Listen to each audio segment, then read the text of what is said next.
जन्म ली है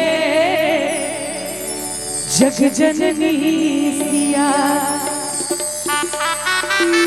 कि मिथिला के मट सो जन्म ली है जग जननी सिया। कनी ध्यान देवे सब गोटे। राजा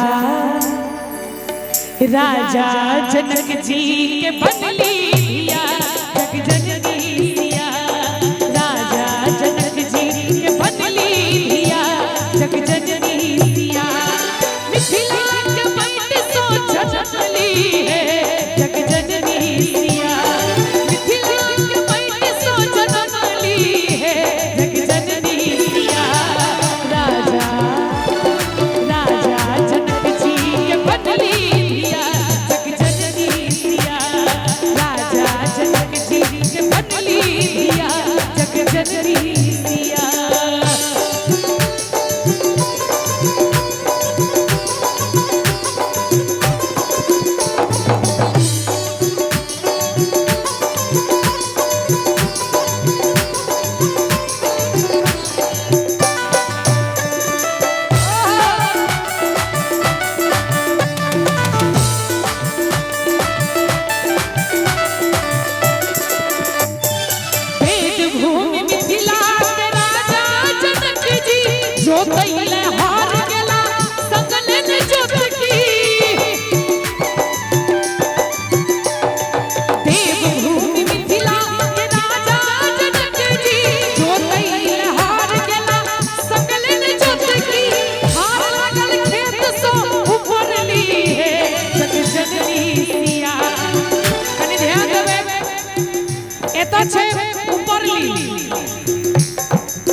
अंतर भ जाय छै से बता दी।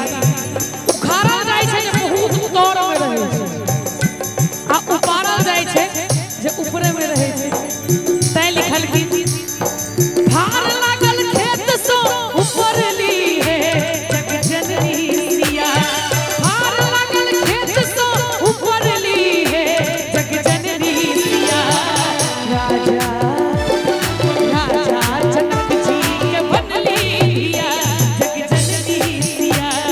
राजा जनक जी के बनली दिया जग जननी सिया।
ताली बजबा में कोनो असुविधा नहीं हुआ था। एक बार दोनों हाथ उठा दियो सब गोटे माँ जानकी के नाम पर। राजा जनक जी के बनली दिया जग जननी सिया। राजा जनक जी के बनली दिया जग जननी सिया।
अगर हो सब ताली बजा दियो अगर नीक लाग रहल है तो क्या बात है।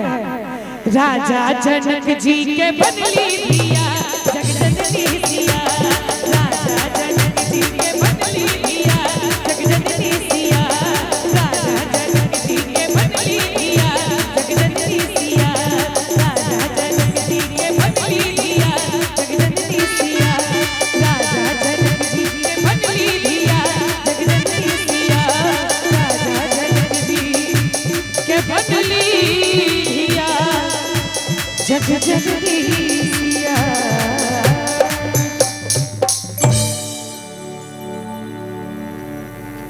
और जब